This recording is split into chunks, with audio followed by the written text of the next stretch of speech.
Hari ini saya akan khotbahkan mengenai makna kebangkitan.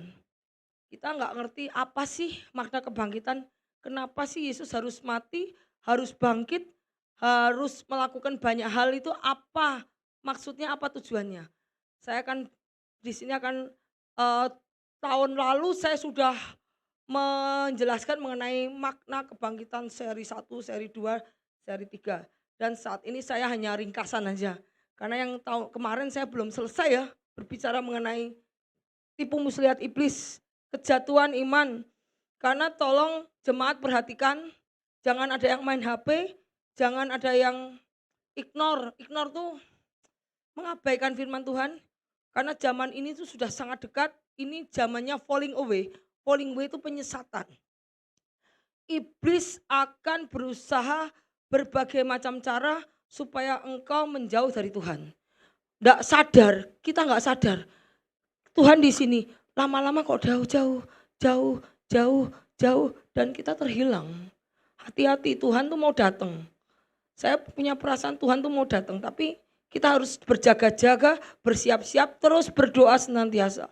Kalau kita tetap berdoa, Tuhan akan berbicara lewat hatimu bahwa yes, aku akan datang. Tapi kalau kita jarang berdoa, kamu tidak tahu Tuhan akan datang seperti pencuri. Tapi kalau engkau berdoa dan engkau berjaga-jaga, Tuhan akan datang sebagai pengantin perempuan. Dan kalau pengantin perempuan datang mendadak enggak? Kalau pengantin laki-laki jemput pengantin perempuan itu mendadak enggak? Enggak dong. Masa aku menikah tiba-tiba aku sudah pakaian pengantin, pakai taksedo ya. Pakai taksedo, pakai jas lengkap, tiba-tiba gua mendadak menjemput pengantin perempuan. Enggak mungkin dong. Nanti pengantin perempuannya pakai dasteran lagi, ya. Mungkin enggak? Pasti sudah diberitahukan tanggal, waktu, kapan, ngerti enggak? Nah, aku mau datang, nanti jam segini pengantin perempuan siap ya. Kamu berpakaian putih yang cantik, make up yang rapi untuk menantikan pengantin laki-laki, betul? Jadi kalau engkau berdoa, berjaga-jaga, pengantin laki-laki akan berbicara di dalam hatimu. Aku mau datang loh, siap-siap ya, pakai pakaian yang bagus ya, kenakan pakaian kekudusan ya, aku mau datang gitu. Kalau engkau berdoa, karena Tuhan itu roh, tidak bisa dilakukan dengan flesh. Dengan apa? Berdoa. Spirit itu adalah bercakap-cakap dengan Tuhan. Doa itu adalah bercakap-cakap dengan Tuhan. Jadi kalau kamu berdoa setiap hari, setiap saat, itu tanda engkau sedang kontak, teleponan sama pengantin laki-laki. Dan pada saat pengantin laki-laki menjemput, kamu sudah siap. Tetapi kalau engkau tidak pernah berdoa, Tuhan akan datang kepadamu seperti pencuri. Pencuri ngasih tahu enggak kapan mau datang? Enggak toh? Nah, tetapi jadilah seperti pengantin perempuan. Di mana kalau pengantin laki-laki datang, pengantin perempuan sudah siap. Tuhan, aku sudah siap. Aku mau dijemput. Nah, jadilah berdoa senantiasa. Jadilah seperti pengantin perempuan yang menantikan pengantin laki-laki untuk datang. Ya, amin ya. Yuk kita lanjut. Yuk langsung. Banyak banget. Tolong air putih. Bendy tolong air putih. Yuk. Kita lihat apa itu makna kebangkitan. Kita lihat. Thank you. Oh iya. Kita lihat makna kebangkitan. Yuk kita lihat. Buka ayatnya. Yesus membayar dosa manusia sebagai korban penebusan, sebagai perdamaian dengan Allah. Kita baca ayatnya. Iblis adalah penguasa dunia. Sebetulnya iblis itu tidak punya kuasa. Kuasa untuk dunia, mengalahkan dunia, menaklukkan dunia bukan diberikan kepada iblis. Diberikan kepada manusia. Cuman karena manusia tidak obedient, tidak ada ketaatan. Jadi sebetulnya ya, sorry ya, saya yang lihat di sini, ketidaktaatan itu adalah suatu dosa yang terbesar. Ketidaktaatan itu dosa yang terbesar. Hawa jatuh pertama kali bukan dosa sombong loh. Ketidaktaatan. Dosa itu kalau engkau tidak taat pada pemimpinmu di gereja, pemimpin di organisasi, pemimpin di sekolah, pemimpin di pemerintahan, pemimpin dimanapun, itu kamu sudah hidup dalam dosa. Ketidaktaatan, disobedient itu adalah dosa. Pertama kali Adam, Hawa masuk. Hawa memangnya orang jahat? Enggak. Adam orang jahat? Enggak. Hanya satu dosanya, ketidaktaatan. Hawa sombong? Aku yakin enggak. Hawa iri? Enggak. Dosanya apa? Satu tok, ketidaktaatan. Hati-hati dengan ketidaktaatan ya. Ketidaktaatan itu membuat dosa yang lain masuk. Karena dosa satu masuk, membuat pijakan bagi dosa lain itu masuk. Dengan satu dosa itu membuka pintu. Mungkin pintunya nggak lebar ya, maaf ya. Mungkin enggak pintu, jendela. Dengan membuka jendela, dosa yang lain masuk, pintu dibukakan, dosa yang lain banyak masuk. Jadi dosa pertama kali di Garden of Eve, di Taman Eden adalah dosa ketidaktaatan. Hati-hati pada kalian bekerja, maaf untuk orang yang bekerja di sini juga. Kalau kamu punya pimpinan, atasan, hendaklah kamu harus taat pada atasanmu. Kalau kamu tidak suka, wah kok saya tidak, jangan melawan tapi resign. Maaf, saya tidak bisa bekerja di sini, saya keluar saja. Dengan baik-baik. Jadi ingat dosa ketidaktaatan itu akan membawa dosa-dosa yang lain. Siapapun itu, kita di dunia ini masih ada penguasa, masih ada atasan-atasan. Kita punya pemerintahan, jajaran-jajaran dari yang terendah sampai terbawah. Jadi kalau kita di posisi mana, kita di posisi sini, kita harus taat kepada atasan kita. Itu dosa ketidaktaatan yang memberatkan. Karena Allah tidak apa-apa, itu adalah kompromi, membuat dosa yang lain masuk. Dosa ketidaktaatan membuat dunia jadi jahat. Awalnya dari mana? Adam dan Eve. Adam dan Hawa. Jahat enggak jahat kok. Dia hanya ketidaktaatan saja masuk dosa yang lain. Sampai bumi jadi menjadi jahat. Hanya karena ada dosa satu, ketidaktaatan. Dan Tuhan dengan ketaatan semua dibenarkan. Yesus taat pada Bapaknya sampai mati. Sekalipun Yesus senang enggak disalib senang. Siapa sih yang mau disalib? Enggak ada satu orang yang mau disalib. Kecuali kamu diajak senang sih. Yuk jalan-jalan yuk ke luar negeri. Mau semua. Yuk makan-makan yuk enak yuk. Mau. Mau disalib enggak? Ketawa. Kalau kamu tak ajak jalan-jalan. Mau bu. Tak ajak ke luar negeri yuk. Mau bu. Yuk tak ajak main-main ke sana yuk. Mau bu. Mau enggak kamu disalib? Mau enggak kamu tak gebukin, tak hajar? Mau? Gak ada yang mau. Apakah Yesus juga mau? Keinginan hatinya, flashnya mau? Saya kira enggak ada orang yang mau disalib. Enggak ada orang yang mau disiksa. Enggak ada. Sampai Yesus tuh nangis darah di Getsemani. Tuhan ini berat buat aku. Nangis darah saking ketakutan. Tapi dia mau taat sampai mati. Tidak mementingkan dirinya sendiri. Tidak peduli dia sakit. Tidak peduli dia lemah. Tidak peduli dia mau disiksa, mau diapain. Aku tidak peduli. Pokoknya aku taat pada kehendak perintah Bapakku sampai mati. Bagaimana dua pribadi yang berbeda, Adam dan Hawa di Taman Eden, ketidaktaatan Adam dan Hawa sama atasannya, sama Tuhan, membuat banyak dosa yang masuk, tetapi ketaatan Yesus kepada perintah Bapaknya sampai mati, membuat semua example itu contoh, sehingga semua orang yang mengikuti Yesus menjadi hidup dibenarkan. Ya. Kita lihat ada dua example, ketidaktaatan dan ketaatan sampai mati. Sehingga dia tidak mengindahkan pleasure itu keinginannya sendiri. Aku tidak peduli keinginanku, aku mau lepaskan semua keinginanku, aku hanya mau menuruti kehendak Bapakku. Itu baru top. Jangan kehendak Bapak nanti keinginanku dulu Bapak, kehendakmu nanti.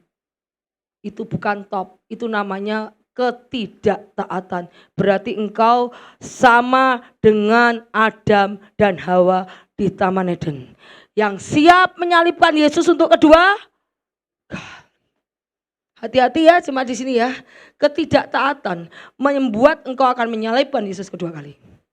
Tetapi ketaatan membuat kamu menjadikan Yesus bangkit dan menjadikan Yesus masuk ke dalam kerajaannya.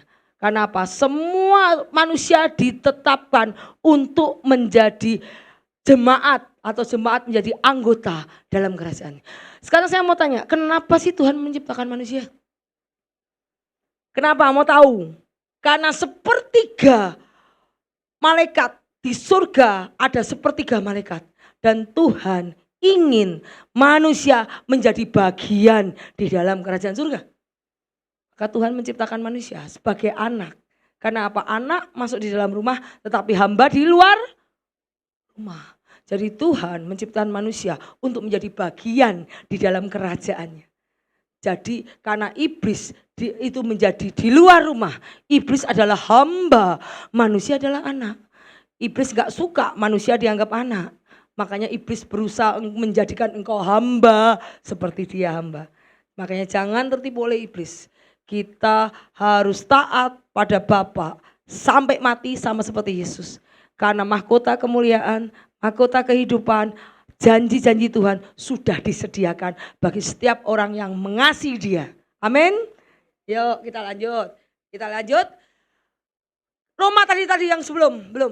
Yang pertama tadi. Ya. Karena semua orang telah berbuat dosa dan telah kehilangan kemuliaan Allah. Jadi karena dunia yang diberikan oleh Adam dan Hawa rusak karena dosa. Sehingga kuasa dunia diberikan kepada iblis. Yuk kita lihat ayatnya. Roma 6 ayat 16. Apakah kamu tidak tahu bahwa apabila kamu menyerahkan dirimu kepada seseorang sebagai hamba untuk mentaatinya, kamu adalah hamba orang itu. Itu yang harus kamu taati, baik dalam dosa yang memimpin kamu kepada apa? Kalau dosa memimpin kepada kematian, maupun dalam ketaatan yang memimpin kamu ke dalam kebenaran. Jadi kita lihat bahwa si Adam dan Hawa mentaati perkataan iblis, bukan perkataan Tuhan.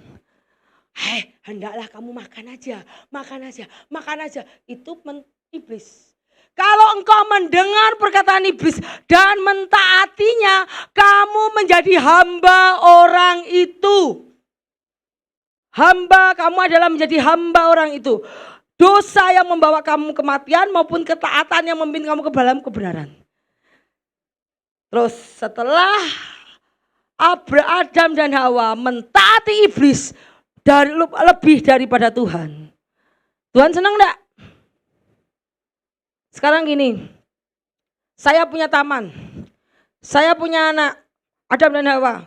Kamu jangan makan ini. Tiba-tiba kamu makan, marah enggak? Marah enggak? Marah. Wajar Tuhan marah. Karena aku bilang no, jangan makan. Tapi Adam Hawa makan. Karena apa? Menuruti iblis. Berarti istilahnya kamu sudah tak kasih tanah, tak kasih makanan, tak kasih taman, semua aku sediakan kepada. Kok kamu nuruti orang asing? Iblis orang asing enggak? Orang asing enggak? Orang asing loh. Iblis ngasih apa sama Adam dan Hawa? No. Semua Tuhan yang sediakan. Kok kamu nuruti orang asing? Harusnya kamu nurut sama aku, bukan orang asing. Tuhan marah akhirnya karena dia menjadi hamba orang itu. Sekarang begitu diusir dari Tuhan. Akhirnya Adam dan Hawa ikut iblis gak? Menjadi hambanya iblis. Sehingga dunia yang tadinya milik Adam dan Hawa diserahkan kepada iblis oleh Adam dan Hawa. Itu memang Tuhan berdiam. Ini bumi yang gua ciptakan, enak saja diambil iblis musuhnya. Apa yang Tuhan kerjakan? Karena kasih dunia akan dunia, karena cinta Tuhan akan dunia ini, sehingga diberikanlah anaknya sehingga setiap orang yang percaya kepadanya tidak melainkan hidup yang setelah dunia dipek iblis. Memang Tuhan mau creation itu apa? Ciptaannya diambil musuh, mau enggak? Kamu punya barang yang berharga, tiba-tiba diambil musuhmu, mau enggak? Ambil balik enggak? Ambil balik. Kecuali kamu berikan secara cuma-cuma loh. Diambil sama orang, ambil balik enggak? Sekarang gini, saya mau tanya, kamu ngasih ke anakmu gadekan ke orang, kamu tebus enggak? Tebus enggak? Kamu ngasih sesuatu barang berharga kepada anakmu, jebret. Ini anakku barang berharga buat kamu. Nanti gini, oke. Anakmu enggak punya uang, nakal. Tiba-tiba dia gadekan orang lain. Loh, kok dikasihkan orang lain? Itu barang berharga. Wah, ini. Akhirnya bapaknya nebus orangnya enggak? Barang itu enggak? Dibalikin lagi ke anaknya enggak? Balikin ke anaknya lagi enggak? Balikin ke anaknya lagi. Karena hadiah itu untuk anaknya. Bukan untuk orang lain. Bumi itu untuk manusia, untuk Adam dan Hawa. Bukan untuk iblis. Maka begitu dipegang iblis, Tuhan langsung planning. Aduh, aku menciptakan bumi untuk kesayanganku, manusia. Karena dia tidak taat, dia dibodohi oleh setan. Digatai itu apa? Yaitu digatai oleh setan. Diambil dunianya sama dia. Aku harus ngambil dunia itu, tak balikin lagi ke anakku. Betul gak? Itu yang Bapak lakukan. Ya, kita lihat. Jadi setelah Adam menyerahkan kepada iblis, Tuhan mikir planning penyelamatan dunia dan segala isinya, dan akan dikembalikan lagi kepada manusia. Yuk kita lanjut ya. Iblis berkata, segala kuasa serta kemuliaannya akan kuberikan kepadamu, sebab semua itu telah diserahkan kepadaku. Siapa sih nyerahkan dunia sama iblis? Enggak ada, Tuhan enggak ada bilang menyerahkan bumi. Yang menyerahkan Adam. Kenapa?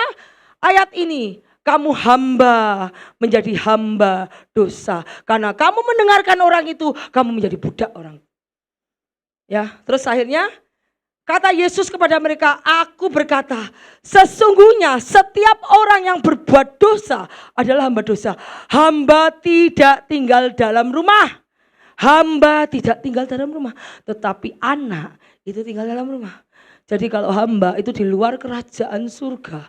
Anak di dalam kerajaan surga. Kita lihat, sebab itu sama seperti dosa telah masuk ke dalam dunia lewat satu orang, yaitu Adam dan Hawa. Dan dosa itu juga maut, demikianlah maut telah menjalar kepada semua orang. Karena semua orang telah berbuat dosa. Dengan dosa satu Adam kemudian menjalar ke semua orang berbuat dosa. Yuk lanjut. Lanjut. Sebab jika oleh dosa satu orang maut telah berkuasa oleh satu orang itu, maka lebih benar lagi mereka yang telah menerima kelimpahan kasih karunia dan anugerah kebenaran akan hidup dan berkuasa oleh karena satu orang itu, Yesus Kristus. Jadi oleh satu orang berbuat dosa yaitu Adam, oleh satu orang yang tidak berbuat dosa yaitu Yesus, semua orang yang percaya sama Yesus akan dibenarkan. Ya, jadi kita lihat demikian pula untuk perbuatan kebenaran semua orang beroleh pembenaran untuk hidup. Sebab sama seperti satu pelanggaran semua orang beroleh penghukuman. Kalau Yesus tidak datang ke dunia, kita semua hidup di dunia berapa tahun? Maaf, 70 tahun ya. 80 tahun, habis itu kita semua ke neraka semua. Kalau Yesus tidak mati dan tidak datang ke dunia untuk mati dan bangkit, kita semua yang di sini hidup 70, 80 tahun, habis itu setelah mati enggak ada surga, enggak ada neraka, semua hell. Tapi karena Yesus datang untuk membuat hidup yang kekal, sudah mengalahkan, pada saat Yesus disalib, itu dunia sudah diambil balik. Jadi iblis sudah tidak berkuasa lagi saat salib. Iblis tidak berkuasa lagi saat salib. Yesus disalib, iblis sudah kalah. Jadi dunia sebetulnya sudah milik Tuhan. Kenapa Bu, katanya dunia menjadi cengkeram iblis karena Tuhan izinkan.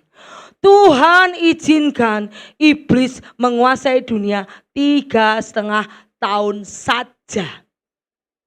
Jadi dunia bukan lagi milik iblis. Maaf, sejak Yesus di kayu salib, dunia bukan lagi milik iblis. Iblis sudah kalah. Iblis tidak bisa berkuasa atas orang. Karena sudah dikalahkan di kayu salib.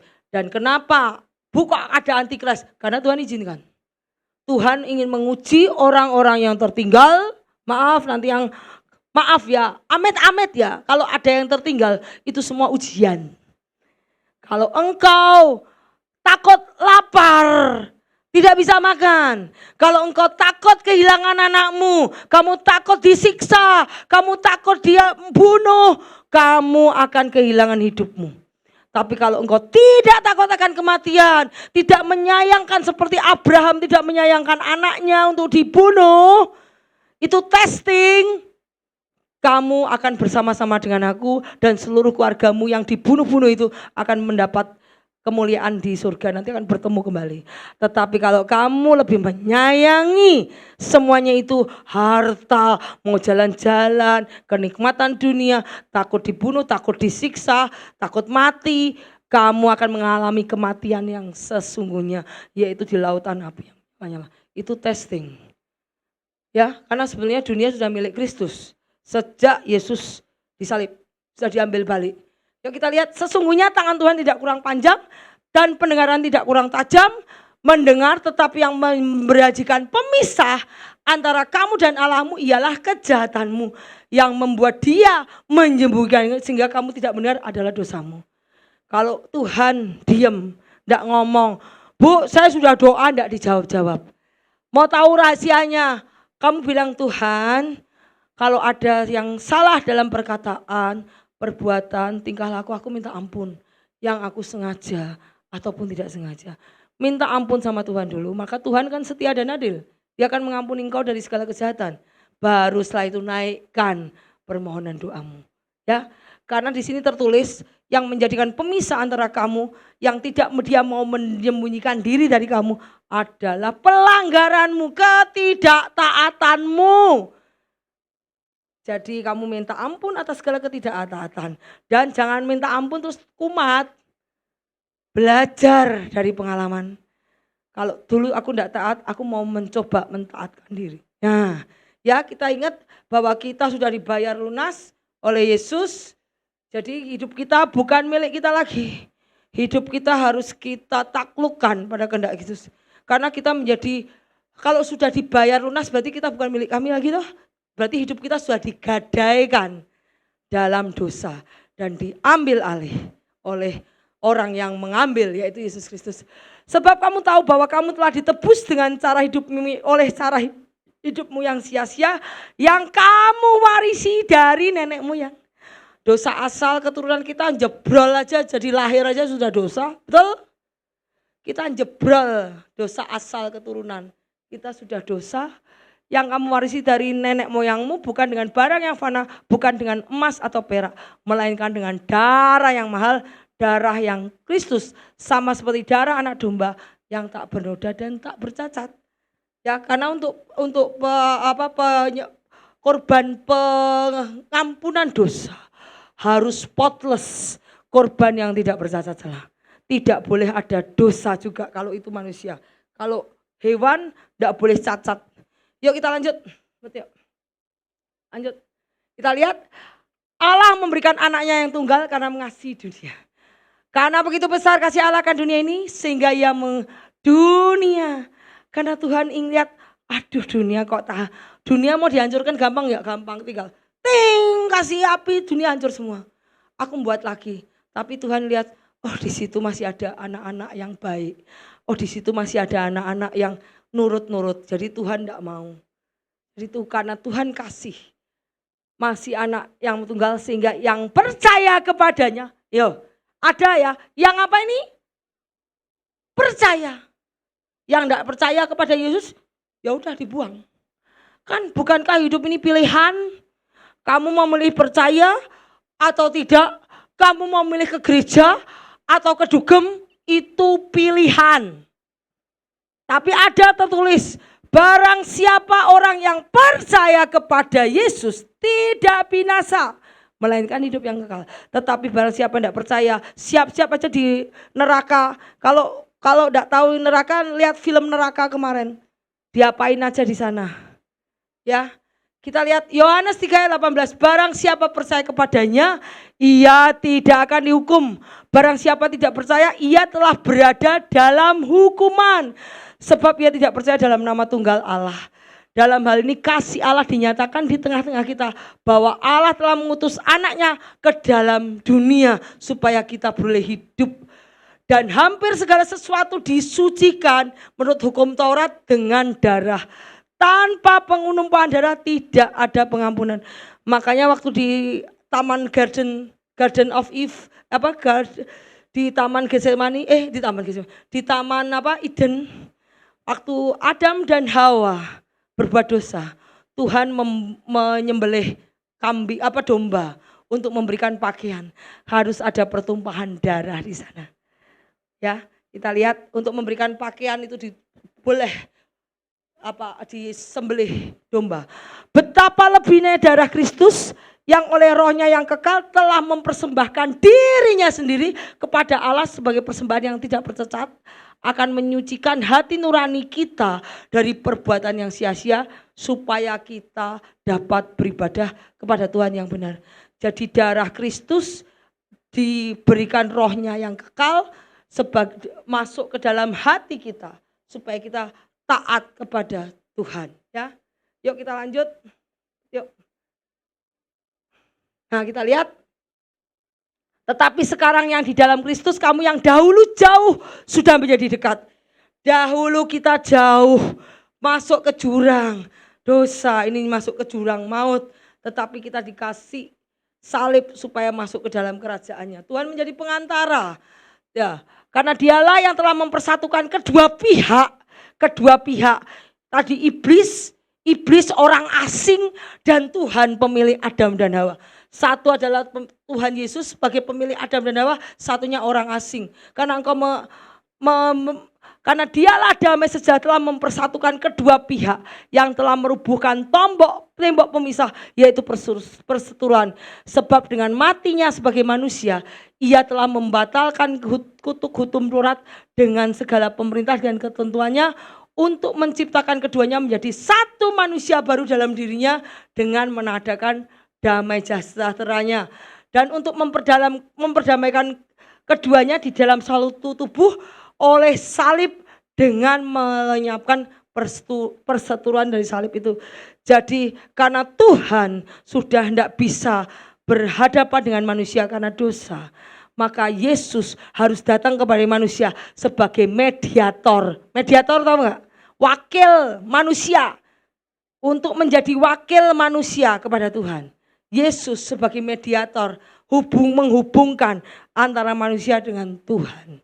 Ya, nah, there is one God and there is one mediator between God and man, Tuhan dan manusia.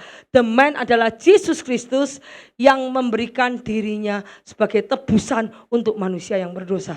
Jadi dengan adanya Yesus kita bisa menghampiri Tuhan. Yang tadinya kita masuk ke neraka, Tuhan memberikan kita tempat di surga. Dan ingat, kita tidak harus lagi yang tadinya kita zaman dahulu selalu pakai mediator. Karena dosa manusia, dan Tuhan memilih Musa sebagai orang kudus. Jadi Tuhan hanya berbicara kepada Musa saja, tidak kepada semua orang. Sekarang veil itu dirobek. Apa itu? Veil itu apa? Tirai itu dirobek. Jadi setiap orang boleh menghampiri Tuhan dengan nama Yesus. Kalau dulu hanya Musa, hanya imam, hanya pastor, hanya pendeta yang bisa menghampiri Tuhan. Yang lain-lain tidak bisa. Tetapi sekarang dengan kamu berdoa dengan nama Yesus, setiap orang dilayakkan untuk langsung menghadap Tuhan. Wow, luar biasa ya.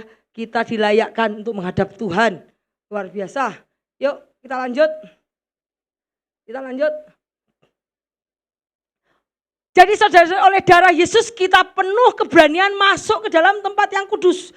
Sekarang kamu berdoa, minta apapun kepada Allah Bapa, kepada Yesus, kamu bisa. Kalau dulu kamu gak bisa. Kamu harus ngomong sama Musa atau imam atau pastor. Halo pastor, tolong doain saya. Halo pastor, tolong doain saya. Halo imam, tolong doain saya. Saya mau butuh rumah laku. Halo pastor, saya kurang duit. Halo pastor, doain keluarga saya.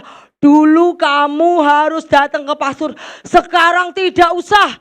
Karena oleh Yesus kamu dilayakkan untuk berdoa sendiri. Wow, ya. Luar biasa. Sebab waktu kamu hamba dosa, kamu bebas dari kebenaran, apa yang kamu petik.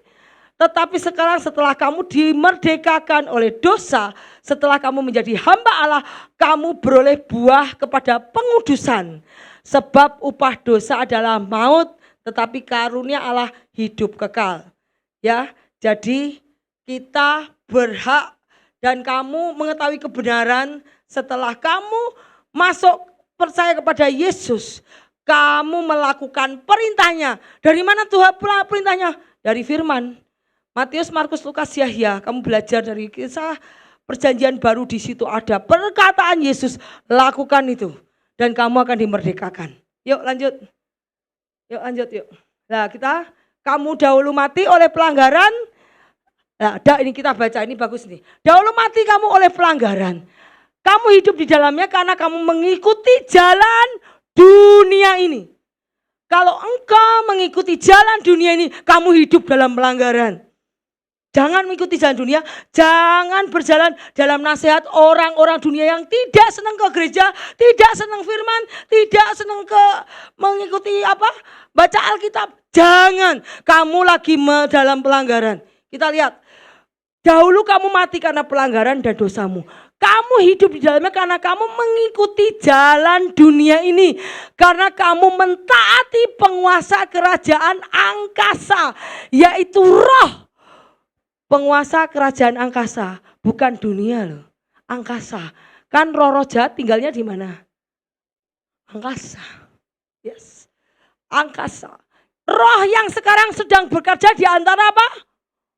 Orang durhaka. Jadi di sebelah orang jahat selalu ada evil spirit. Kalau orang itu jahat, dia dipengaruhi oleh roh jahat. Karena Tuhan menciptakan manusia perfect, sempurna adanya. Sampai dosa masuk. Yang membuat manusia berdosa siapa? Iblis lagi, evil spirit. Kita lihat. Sebenarnya dahulu kamu juga terhitung di antara mereka ketika kamu hidup di dalam hawa nafsu daging dan menuruti kehendak daging dan pikiran kami yang jahat. Pada dasarnya kami adalah orang-orang yang harus dimurkai sama seperti mereka yang lain. Tetapi Allah yang kaya dengan rahmat karena kasih-Nya yang besar dilimpahkan kepada kita, telah menghidupkan kita bersama dengan Kristus sekalipun kita telah mati oleh kesalahan kita. Oleh kasih karunia kamu diselamatkan. Di dalam Kristus Yesus Ia telah membangkitkan kita, memberikan kita tempat bersama di surga. Ia menunjukkan kepada kita kekayaan kasih karunia yang melimpah-limpah. Sebab oleh kasih karunia kamu diselamatkan oleh iman, bukan hasil pekerjaanmu sendiri. Jadi kita harus menerima Yesus sebagai iman. Dengan iman, pengorbanan Yesus dengan iman, perkataan Yesus dengan iman, kita percaya, melakukan, kamu akan diselamatkan. Ya, aku berkata barang siapa nih pentingnya? Yohanes 8:5 ayat 51. Aku berkata kepadamu sesungguhnya barang siapa menuruti firman-Ku, ia tidak akan mengalami maut. Barang siapa menuruti firman-Ku, ia tidak akan mengalami maut selama-lamanya. Seperti Yesus sudah mengalahkan maut. Amin. Jadi ingat, kita harus menuruti firman daripada menuruti roh-roh dunia. Kalau engkau menuruti roh-roh dunia, engkau berada dalam ketidaktaatan. Dosa sudah mengintip di balik pintu untuk masuk lagi. Ya, ingat kita diselamatkan by grace. Dan ingat kita harus makan firman. Apa yang kita ingat firman. Apa yang kita lihat firman. Apa yang kita masukkan ke otak firman. Bukan yang lain, bukan tayangan lain, bukan berita-berita yang kriminalitas, pornografi, berita-berita check and recheck. Waduh, bukan itu, tetapi semua firman. Kalau di dalam hatimu keluar firman, engkau punya kuasa untuk mengalahkan dunia, mengalahkan maut, mengalahkan iblis, mengalahkan semua masalahmu. Amin. Yuk kita lanjut. Yuk lanjut yuk. Kita lihat. Ya, jika ini penting nih. Jika Kristus tidak dibangkitkan, sia-sialah kepercayaan kamu dan kamu masih hidup di dalam dosamu. Karena apa? Kalau tidak dibangkitkan, kita tidak lagi mempunyai tubuh yang baru. Kita masih hidup di dalam tubuh dosa. Ya, kita lihat. Demikianlah binasa orang-orang yang mati dalam Kristus.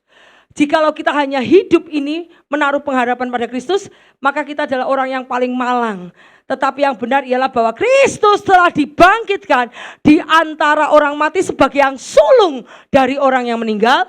Sebab sama seperti maut datang karena satu orang, maut datang karena Adam, maut datang karena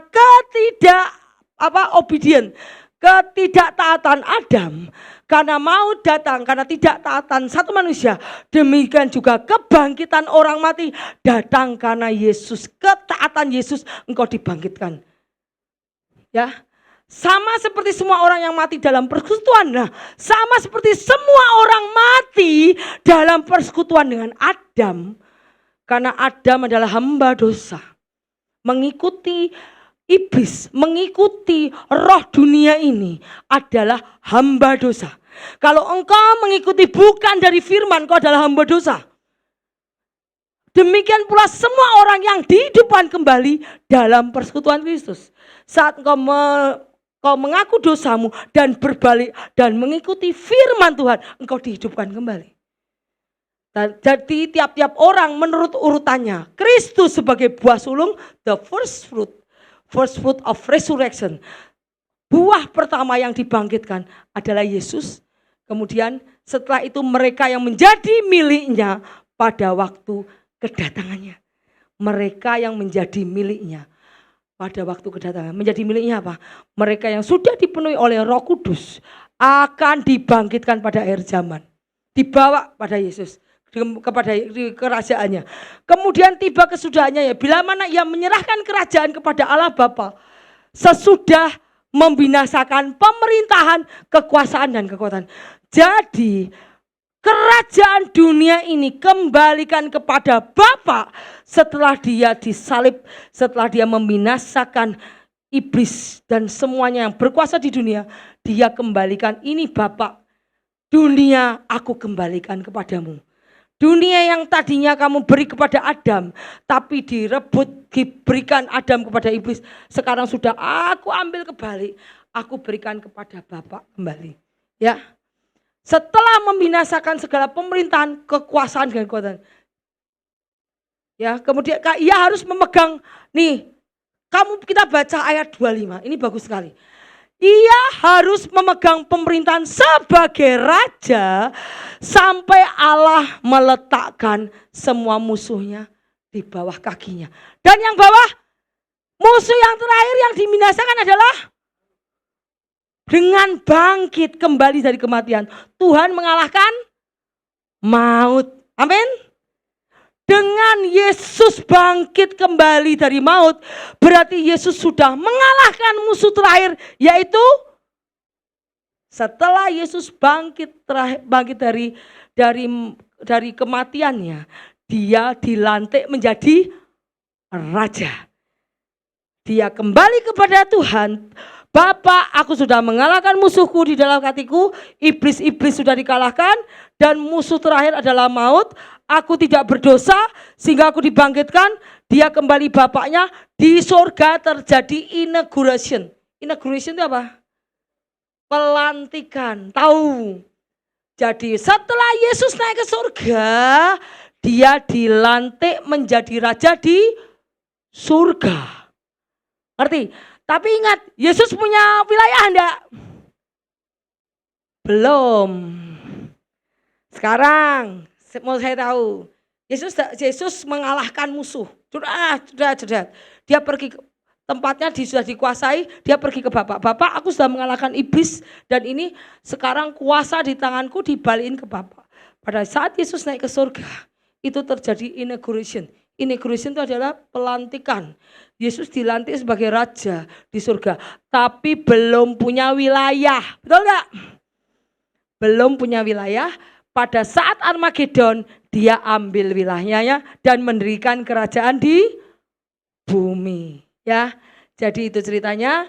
Jadi karena ia harus memegang pemerintahan sebagai raja sampai Allah meletakkan semua musuhnya di dalam kakinya, bawah kakinya, dan yang terakhir adalah maut.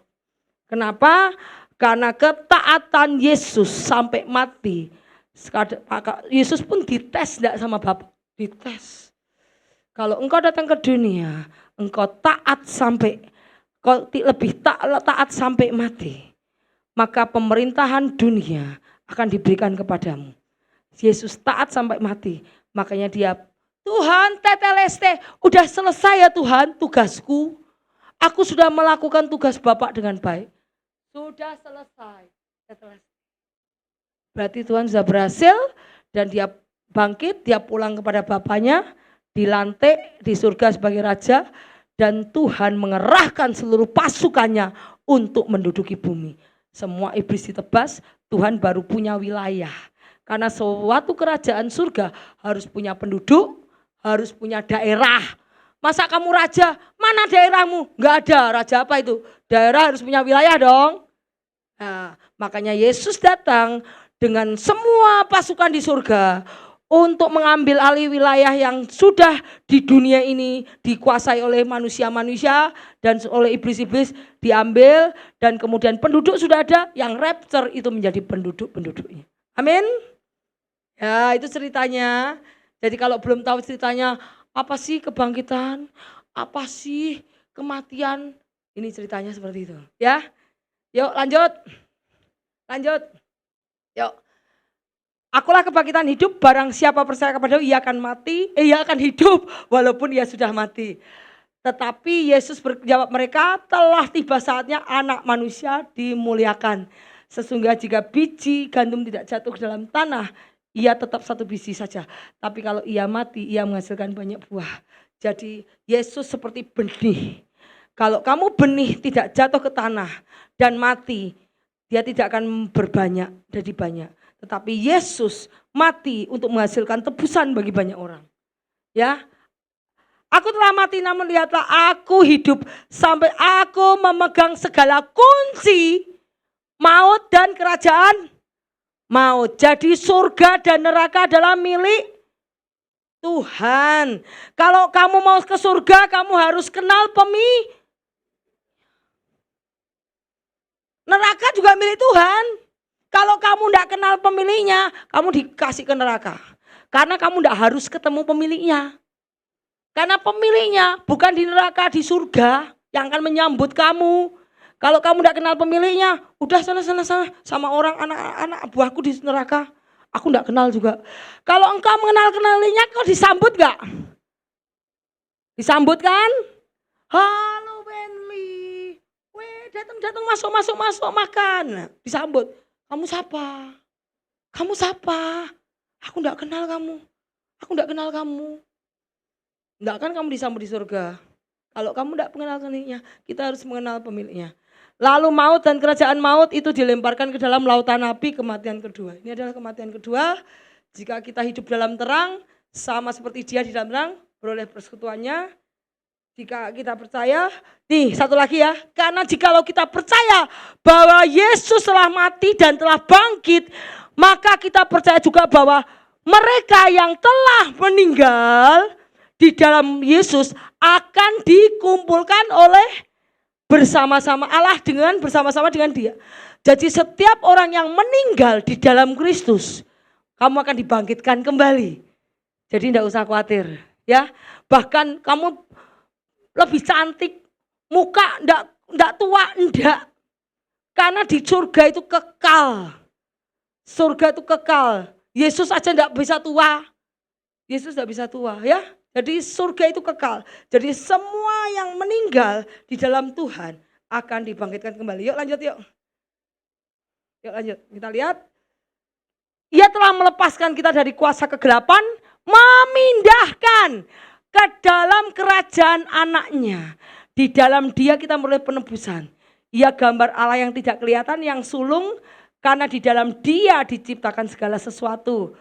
Ya, karena di dalam dia telah diciptakan segala sesuatu, ada di surga, yang ada di bumi, kelihatan atau tidak, baik singgasana maupun kerajaan. Dia ada terlebih dulu dari segala sesuatu, dan segala sesuatu ada di dalam. Yesus adalah kepala tubuh. Ia adalah kepala tubuh, yaitu jemaat. Ia yang sulung, yang pertama bangkit dari antara orang mati, sehingga ia lebih utama dari dia. Jadi kalau dia yang sulung bangkit, kita yang percaya pada Tuhan akan dibangkitkan. Jadi kalau ada orang Kristen yang meninggal, enggak usah takut, enggak usah sedih. Bilang aja, wah kamu pergi duluan ya, nanti tak susul. Aku nyusul kamu, gitu ya. Tapi kalau orang itu jahat, aku nyusul kamunya enggak mau di neraka, maunya di surga ya. Kalau orang Kristus, orang yang baik, dia akan masuk ke dalam kerajaan surga, dia akan bersama-sama kembali, dia akan dibangkitkan kembali. Kita lihat bagaimana Tuhan memindahkan dari kematian menuju terang, dari yang tadinya semua ke neraka menembus jalan yang baik. Yuk lanjut yuk, cepat yuk. Nah ini adalah perbedaan antara Adam dan Yesus. Perjanjian hukum Adam dan hukum Yesus. Hukum antara Allah dan Israel. Perjanjian baru antara Allah dan Israel rohani. Barang siapa yang percaya Yesus, itu Israel rohani. Bangsa adoption, bangsa pilihan Allah. Kemudian Musa adalah perantara. Yesus adalah perantara perjanjian baru. Perjanjian hukum divalidasi melalui darah hewan. Kalau dulu Taurat selalu pakai penjembelian kambing. Sekarang melalui Yesus tidak perlu. Karena Yesus adalah satu-satunya darah yang disembelih untuk selama-lamanya. Hanya satu korban saja. Seperti Adam berdosa hanya satu orang. Yesus hanya satu orang. Cukup. Kemudian lewat bangsa Israel diatur melalui perjanjian hukum Musa. Kalau ini hukum Old Testament itu perjanjian lama Musa. Kalau ini Yesus adalah perjanjian baru, diatur di bawah Yesus kepala jemaat. Artinya apa? Kamu tak turutilah apa perkataan Yesus. Kita tidak lagi hidup di bawah hukum Taurat, yaitu hukum Taurat itu adalah Old Testament, hukum perjanjian lama, hukum Musa, tetapi kita di bawah New Covenant, perjanjian baru, hukum Yesus. Hukum Yesus itu apa, Bu? Kamu baca Matius, Markus, Lukas, Yahya. New Testament itu ada perkataan Yesus. Lakukan semuanya itu. Ya. Yuk terus lanjut yuk. Kita lihat bagaimana penyucian salib. Kita lihat nih kemarin salib. Ya. Demikianlah Kristus hanya satu kali mengorbankan diri untuk menanggung dosa banyak orang. Sesudah itu ia akan menyatakan dirinya sekali lagi tanpa menanggung dosa. Jadi jangan membuat Yesus, kalau menyalibkan Yesus kedua kali. Karena Tuhan tidak akan disalibkan lagi, tetapi dia akan menyatakan dirinya sekali lagi tanpa menanggung dosa untuk menganugerahkan keselamatan kepada mereka yang menantikan dia. Yang menantikan, aduh kapan rapture, kapan rapture, menantikan kedatangan dia. Itu akan diberi reward. Jadi Yesus hanya satu kali mengorbankan nyawa dan dia akan datang sekali lagi untuk menganugerahkan keselamatan dan untuk memberikan reward kepada setiap orang yang menantikan kedatangannya. Ya, kita lihat ini juga Yesus menderita di luar pintu gerbang untuk menguduskan umatnya dengan darahnya. Makanya Yesus disalib. Wah, udah jamnya. Terus lanjut. Berbuahlah dan jadilah murid. Akulah pokok anggur yang benar, Bapakku pengusahanya. Setiap ranting yang tidak berbuah dipotong, dibersihkan. Tinggallah dalam aku di dalam kamu. Jikalau kamu tidak tinggal dalam aku, kamu tidak akan berbuah. Engkau harus tinggal di dalam firman-Nya supaya engkau berbuah banyak dan berguna bagi Tuhan. Ya, jika dia tidak berbuah banyak, kamu akan ditebang, dilemparkan, dicampakkan. Jikalau kamu tinggal di dalam aku, firmanku tinggal di dalam kamu, mintalah apa saja yang kau kehendaki dan kamu akan menerimanya. Dalam hal inilah Bapakku dipermuliakan jika kamu berbuah banyak, dengan demikian kamu adalah muridku. Dan setiap nama yang tidak ditemukan dalam kitab kehidupan, dia akan dilempar ke dalam lautan api. Ini disebut The Lamb's Book of Life. Itu artinya apa? Kitab kehidupan anak domba. Jadi buku ini adalah buku semuanya tentang Yesus.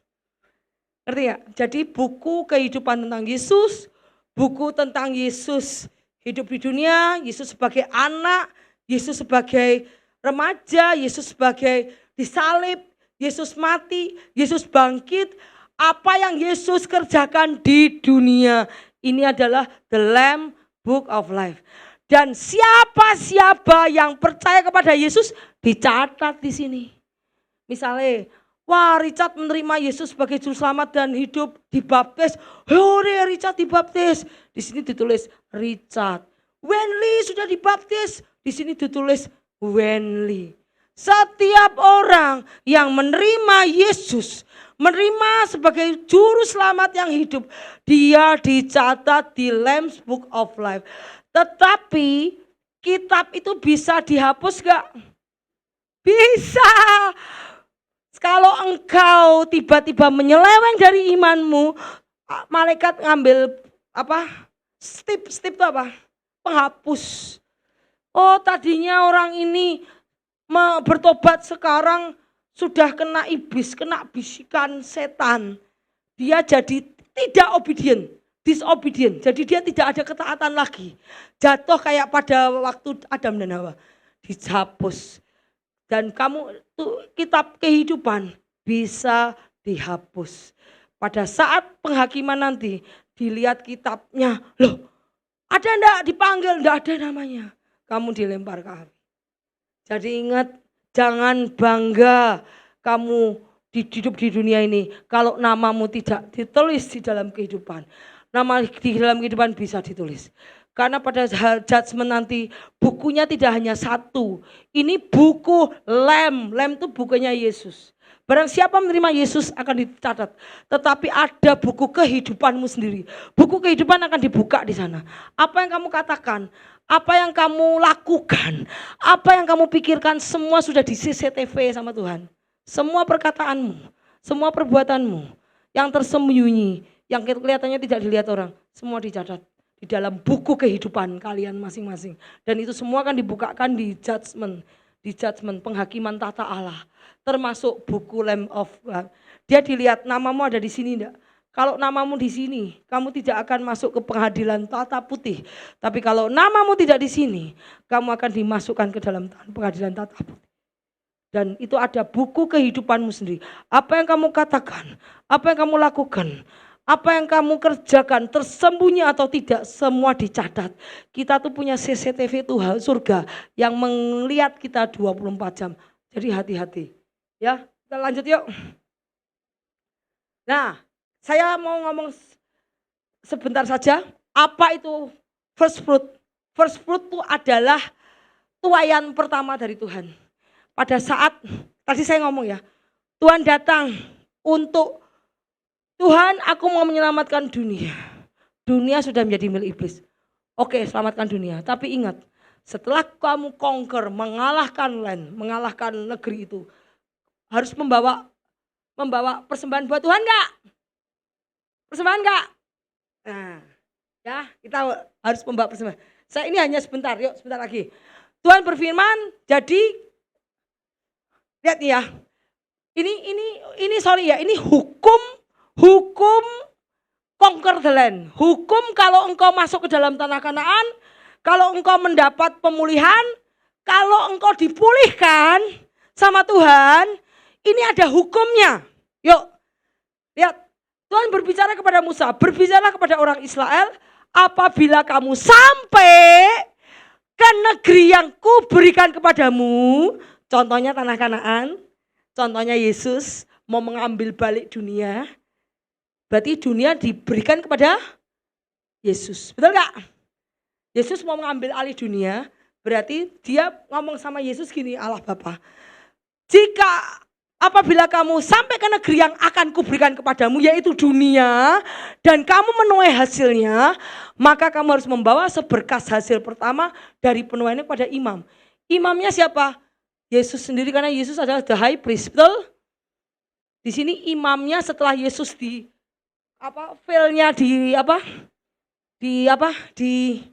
disobek, Yesus sendiri akan menjadi high priest. Ya. Imam itu harus menunjukkan berkas di hadapan Tuhan supaya Tuhan berkenan pada kamu. Imam harus menunjukkan hari sesudah Sabat. Pada hari kamu menunjukkan kamu harus mempersembahkan seekor domba. Tadi dombanya siapa? Yesus sendiri, imamnya Yesus sendiri. Ngerti gak? Jadi satu single pekerjaan dilakukan oleh Yesus sendiri. Yesus sebagai domba, Yesus sebagai imam. Ya. Serta dengan korban sajian bersepuluh tepung yang terbaik, sampai pada hari kedua janganlah kamu makan roti sampai kamu telah membawa persembahan alatmu ke suatu ketetapan untuk selamanya di segala tempat kediamanmu. Nah, nanti setelah kamu menghitung mulai dari hari sesudah Sabat, yaitu waktu kamu membawa berkas persembahan, harus ada genap 7 minggu sampai pada hari sesudah Sabat ke-7 itu harus hitung 50 hari. 50 hari itu apa? Pantekosta. Jadi pada saat Tuhan memberikan Yesus bumi untuk ditaklukkan, Yesus harus memberikan tuaian kepada Allah Bapa. Kayak kamu masuk ke tanah Yeriko. Yuk lanjut. Sini lanjut. Lihat. Persembahan buah sulung bangsa Israel setelah mengalahkan Yeriko. Jadi kita ambil contohnya Yeriko. Nah, yuk lihat. Apabila engkau masuk ke tanah yang kuberikan kepada Allahmu, haruslah engkau memberikan hasil pertama yang dikumpulkan, haruslah engkau menaruhnya dalam bakul. Kemudian pergi ke tempat yang dipilih Tuhan Allahmu untuk membuat namamu. Pada saat tembok Yeriko, tembok Yeriko dihancurkan, diberikan oleh Tuhan kepada bangsa Israel. Kemudian bangsa Israel semua dijarah enggak? Jarah dong. Tuhan memberikan gratis, gila. Kamu cuman mengelilingi tembok 7 kali jebret. Cuman berperang enggak? Kagak, cuman berperang. Tuhan berikan dong. Setelah musuhnya hancur, mati, kamu jarah enggak? Jarah toh, mereka musuh-musuh pasti punya harta emas, ternak, kambing, domba banyak. Kamu persembahkan kepada Tuhan. Persembahkan kepada Tuhan. Ini adalah persembahan pada saat Tuhan memberikan bangsa Israel tembok Yeriko, kota Kanaan untuk dikongkor, ditaklukkan. Nah, Yesus juga pada saat Allah Bapa memberikan bumi kepada Yesus untuk ditaklukkan. Yesus pun harus memberikan tuaian yang pertama. Tuaian kepada Tuhan. Tuaiannya apa? Bukan hasil bumi. Soul itu apa? Jiwa-jiwa. Tuaian Tuhan, tuaian Yesus kepada Allah Bapa adalah jiwa-jiwa. Kalau tembok Yeriko tuaiannya kan kambing, domba, emas ya, harta-harta musuhnya. Tetapi setelah Yesus mengkonquer dunia, Tuhan meminta jiwa-jiwa yang sudah dituai bagi kemuliaan Tuhan. Ya, jadi kita pun harus menuai jiwa. Yuk lanjut, saya lanjutkan sebentar. Ini adalah jiwa-jiwa the first harvest. Tuaian pertama Yesus adalah, kita lihat tuaian pertama. Tuaian pertama ya. Pada saat Yesus mengalahkan dunia, Yesus memberikan, Allah Bapa memberikan dunia untuk diambil alih. Tuaian pertama, lihatlah bait suci terbelah, kemudian kuburan terbuka, banyak orang kudus yang telah meninggal. Itu tuaian pertama. Soulnya bangkit. Karena Yesus bangkit, soulnya bangkit. Itu tuaian pertama. Jiwa-jiwa dipersembahkan untuk Tuhan. Kemudian setelah kebangkitan Yesus, mereka keluar kubur, lalu masuk ke kota kudus untuk menampakkan diri dari banyak orang. Ini tuaian pertama, ya. Nggak usah wes, cepet aja. Tuaian Ini di fail, tuaian pertama terjadi. Yuk lanjut. Udah lama, yuk. Banyak banget. Second harvest, tuaian kedua. Tuaian kedua, yuk. Lihat, anak manusia, waktu tuaian pertama pada Yesus disalib. Kuburan terbuka. Itu tuaian pertama. Soul yang kudus-kudus bangkit kembali, dipersembahkan kepada Bapa, naik ke atas. Kemudian tuaian yang kedua. Anak manusia akan tinggal di rahim bumi selama 3 hari malam. Ngapain Tuhan? Tuhan di rahim bumi apa? Tuhan kerja loh, gila. Tuhan waktu tidur di makam, kerja loh, lihat nih. Lihat ya. Kristus mati untuk ini, tetapi yang telah dibangkitkan menurut Allah. Yaitu di dalam, ulang ya. Sebab itu Kristus telah mati sekali lagi untuk segala dosa kita, ia yang benar untuk orang-orang yang tidak benar, supaya ia membawa kita kepada Allah yang telah dibunuh dalam keadaannya sebagai manusia, tetapi yang telah dibangkitkan menurut roh. Jadi Yesus dibangkitkan menurut roh. Dan di dalam roh itu juga ia pergi memberitakan Injil kepada roh yang dalam. Jadi pada Yesus mati pun Yesus masih menginjil kepada orang-orang yang dipenjara. Roh-roh. Dia menginjil dalam roh, yaitu kepada roh-roh mereka yang pada dahulu pada waktu Nuh tidak taat kepada Allah. Ketika Allah tetap menanti dengan sabar waktu mempersiapkan bahteranya, di mana hanya sedikit 8 orang. Jadi Tuhan masih menginjili orang-orang yang mati dalam Nuh. Wow. Jadi orang-orang yang percaya pada penginjilan Tuhan, itu second harvest akan dibawa lagi ke Tuhan. Terus ya, pada saat dia menginjil, pada saat mati, Tuhan tidak mati sia-sia diem saja nganggur. Dia pergi ke roh-roh orang mati yang menginjil kepada mereka yang percaya, dibawa lagi kepada Tuhan. Tuhan, ini second harvest, tuaian yang kedua di bumi. Yuk lanjutnya. Terus, nah kemudian, nah ini. Kemudian tadi setelah memberikan harvest, kamu harus menunjukkan kepadaku seberkas tuaian itu. Kenapa dia berkata, janganlah engkau memegang aku sebab aku belum pergi kepada Bapa. Yesus pada saat bangkit belum menunjukkan diri. Pak, ini loh aku sudah bangkit. Aku sebagai imam agung, Pak, ini loh my harvest, tuaianku di bumi, jiwa-jiwa yang taat sama kamu. Jadi sebelum Tuhan menunjukkan kepada Bapaknya, wave itu jadi, Bapak ini loh tuaianku, ini jiwa-jiwa yang aku bawa pulang ke surga. Dia tidak boleh, Maria jangan megang aku belum pergi kepada Bapa, aku belum menunjukkan kepada Bapa apa yang sudah aku perbuat di bumi, yang aku persembahkan kepada Bapa. Jadi aku belum pergi kepada Bapa. Kata Yesus kepada, janganlah engkau memegang aku Maria, sebab aku belum pergi kepada Bapa. Tetapi pergilah kepada saudara-saudaraku, katakanlah kepada mereka bahwa aku akan pergi kepada Bapakku dan Bapamu, kepada Allahku dan Allahmu. Lihat nih, imam itu haruslah menunjukkan berkas di hadapan Tuhan. Supaya Tuhan berkenan akan kamu, imam harus menunjukkan pada hari sesudah Sabat. Pada hari kematiannya, Yesus harus pergi ke gerbang Yerusalem untuk menunjukkan kepada Tuhan. Bapak, dengan jiwa-jiwa yang bangkit, dengan jiwa-jiwa yang dia injili waktu di dalam kubur, dengan jiwa-jiwa dia mendatangkan jiwa-jiwa. Dan Tuhan, ini adalah jiwa-jiwa yang kupersembahkan bagi engkau. Dan setelah itu dia kembali ke muridnya. Jadi kalau Tuhan mengconquer land, harus mempersembahkan jiwa-jiwa. Ya, terus selanjutnya ini kambing. Terus habis itu nanti tuaian dimeteraikan dengan Roh Kudus. Setelah itu Tuhan minta tuaian lagi. 50 hari kamu ada di Pantekosta.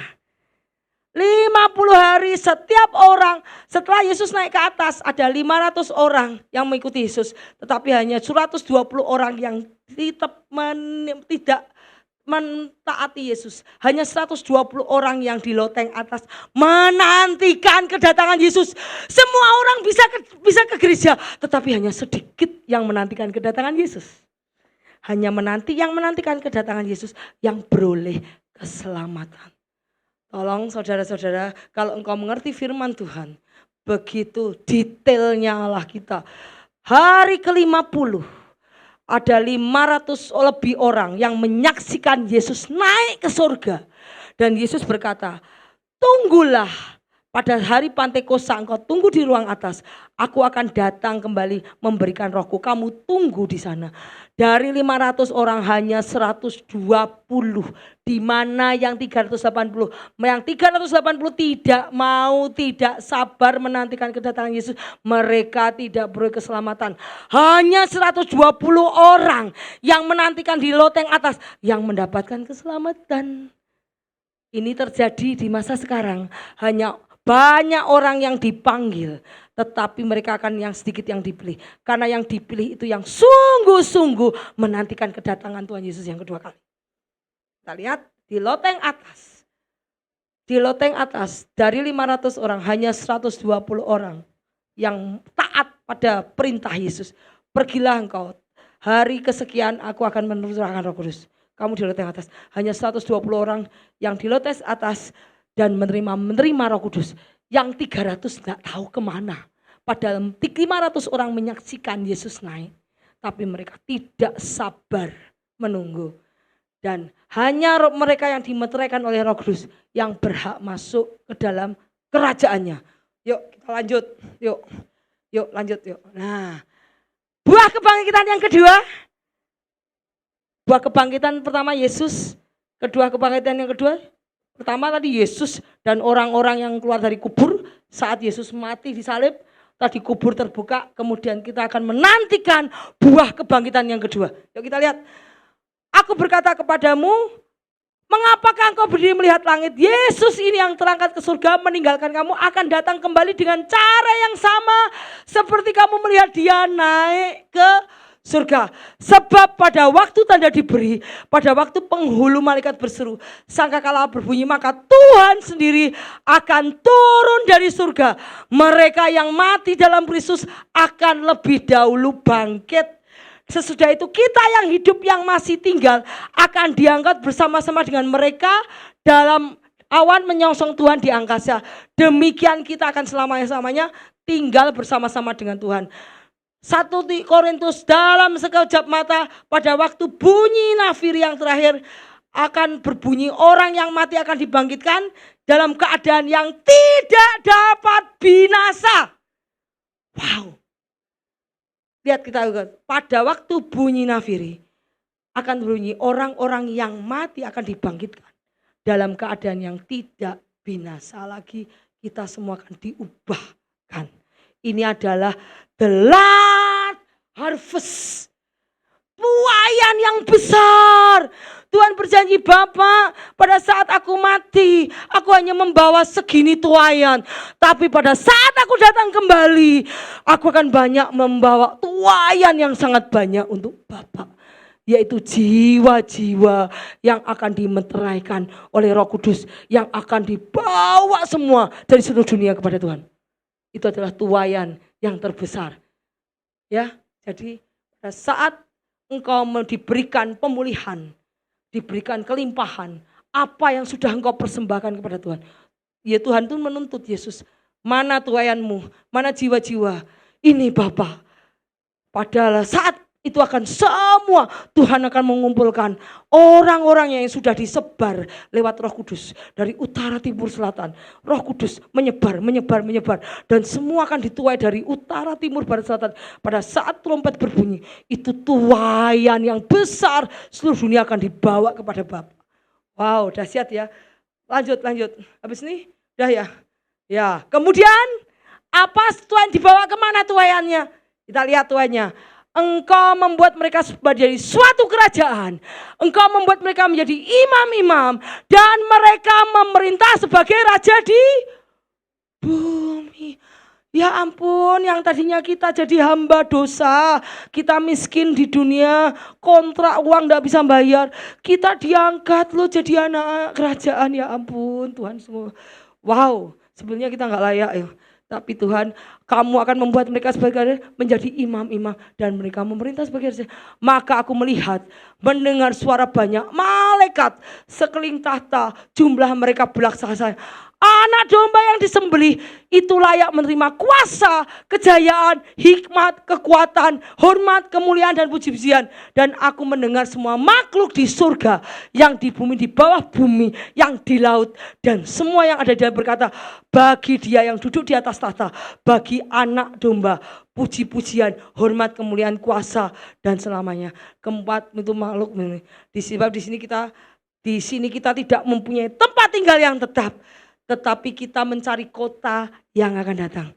Dunia ini bukan tempat tinggal kita. Kita mencari kota yang tenang. Tetapi sekarang mereka merindukan tanah air yang lebih baik, yaitu tanah air sorgawi. Sebab Allah tidak malu disebut Allah mereka. Karena Allah Bapa telah mempersiapkan sebuah kota untuk kita semua. Amin. Itulah arti kematian dan kebangkitan Yesus. Yuk, Tuhan Yesus memberkati. Wow, ya. Satu lagi tuh, tadi apa? Yuk kita punya musik. Ini musik terakhir tadi apa? Kita lihat. Enggak, terakhir sebelumnya. Yang tadi yang mau selesai terakhir. Udah ada. Oh ya wis. Itu tuh situ. Itu apa itu? Ini apa ini? Oh enggak usah. Ya, tadi ya ini. Ini ayat yang tadi saya baca ayat ini, saya senang. Kenapa? Ketidaktaatan itu seperti sihir, dosa sihir. Saya bacain ayatnya. Obedience is better than sacrifice. Jadi ketaatan itu lebih baik dari pengorbanan. Bu, aku sudah ngasih gereja. Aku sudah perpuluhan, aku sudah ngasih ke gereja. Aku enggak perlu ngikuti aturan gereja. Aku enggak perlu taat. Jadi kita lihat, Tuhan berkata bahwa obedient itu better than sacrifice. For rebellion itu melawan. Itu adalah sinful, dosa seperti witchcraft, sihir. Dan stubbornness itu keras kepala, bebal. Itu jelek seperti kamu pemujaan berhala. Jadi ingat ya, kalau kita bebal, kita melawan, itu kita sama aja memuja berhala. Jadi jangan pikir saya enggak memuja berhala, Bu. Ini bukan saya yang ngomong. Ini adalah Alkitab seri Inggris. Di 1 Samuel 15 ayat 22 dan 23. Indonesianya, sesungguhnya mendengarkan lebih baik daripada korban sembelihan, memperhatikan lebih baik daripada lemak-lemak domba jantan.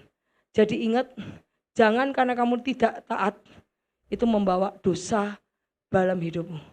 Ya, karena dengan ketaatan satu orang, yaitu Yesus, semua orang dibenarkan dan beroleh hidup kekal. Amin. Yuk. Cocok nih terakhir. Jadi kita hidup, ya silakan. Kita hidup, fokus kita hanya untuk menantikan kedatangan Yesus yang 2 kali. Kita hidup untuk rapture, untuk menantikan kedatangan Yesus. Itulah kita hidup. Barang siapa yang menantikan kedatangan Yesus, dia akan diberikan mahkota kemuliaan. Mahkota kemuliaan menanti engkau jika engkau menantikan. Seperti engkau menerima Roh Kudus di loteng atas, orang yang sabar menunggu akan dapat upahnya.